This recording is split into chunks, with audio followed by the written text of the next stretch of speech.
Bonjour et bienvenue dans cette vidéo sur les opérations avec les nombres entiers naturels.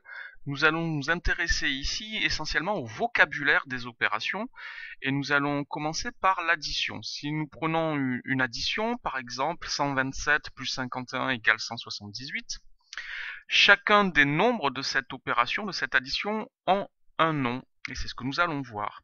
Donc 127 et 51, les deux nombres que nous additionnons sont les termes de l'addition. Et le résultat de l'addition s'appelle la somme.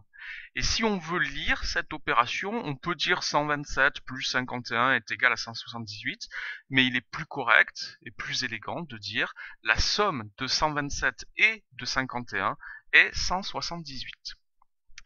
Si on fait de même avec la soustraction, par exemple 324 moins 45 est égal à 279, les deux nombres que l'on soustrait s'appellent les termes également, et le résultat de la soustraction s'appelle la différence. Et si on veut faire une phrase, on va dire la différence entre 324 et 45 est 279. Attention, on parle de la différence entre deux nombres.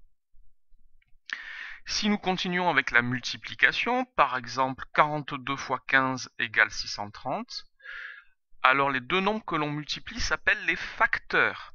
Et le résultat de la multiplication s'appelle le produit.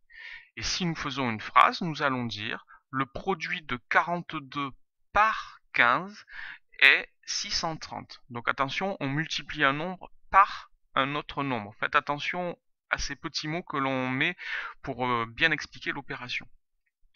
Si nous continuons avec la division euclidienne, que l'on appelle aussi la division entière. Alors ce mot euclidienne peut paraître un mot compliqué. Il faut savoir que Euclide était un mathématicien de la Grèce antique et qu'il a donné son nom à cette division.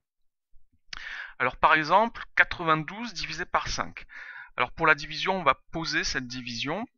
Donc je cherche, est-ce que je peux mettre 5 dans 9? Oui, je peux mettre 1 fois 5, ce qui fait 5. Je fais ma soustraction 9 moins 5 qui fait 4. Je descends le 2. Dans 42, je peux mettre 8 fois 5. 8 fois 5, ça fait 40. Je fais ma soustraction, il me reste 2. Je n'ai plus de nombre à descendre. Ma division entière est terminée. Chacun des nombres, 92, 5 et 18 et 2 ont un nom. 92, le nombre que nous avons divisé, s'appelle le dividende. 5, le nombre par lequel on a divisé, s'appelle le diviseur. 18 s'appelle le quotient. Et 2 s'appelle le reste. Alors il faut faire attention, nous sommes dans une division euclidienne ou une division entière. Ces quatre nombres, le dividende, le diviseur, le quotient et le reste, sont des nombres entiers. Ne cherchez pas à mettre des nombres à virgule. On s'arrête quand on ne peut plus descendre de nombres, de chiffres, du dividende, la division s'arrête. Le reste, ici c'est 2, doit toujours être plus petit que le diviseur. Si vous avez un reste qui est plus grand que le diviseur, c'est que vous vous êtes trompé en posant votre division ou alors que votre division n'est pas terminée. Ici, on a bien que le reste 2 est plus petit que 5. Alors si nous faisons une phrase, nous allons dire que le quotient de 92 par 5 est 18 et il reste 2. Alors attention, on divise un nombre par un autre. Et il faut faire attention, ici il y a deux réponses dans la division, il y a le quotient et le reste.